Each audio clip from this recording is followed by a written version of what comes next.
नमस्कार, म अहिले घुम्ती बजार हालितालबाट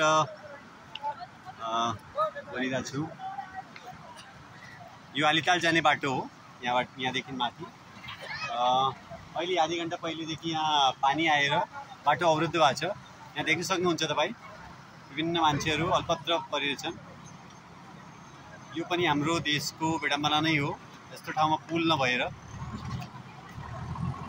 They all are suffering. हो सुन्नु त, यहाँ हाम्रो सर के भन्दै हुनुहुन्छ? 4 चोटि प्रधानमन्त्री भएको, 1 चोटि गृहमन्त्री भएको शेरबहादुर देउबाको भोट दिने ठाउँ हो यो। जहाँ रङ्गुन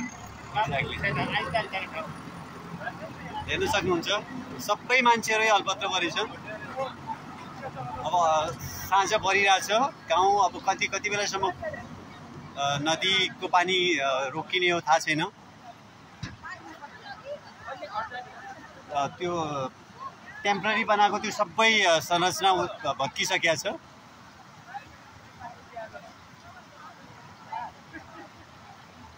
सबै मान्छेहरू मेरो पृष्ठभूमिमा देख्न सक्नुहुन्छ, सबै मान्छेहरू अल्पत्र परेछन्। कति बेला रोकिने हो अनि जाने हो भने। घुम्ती बजार हालिताल, साइनिङ आउट फ्रम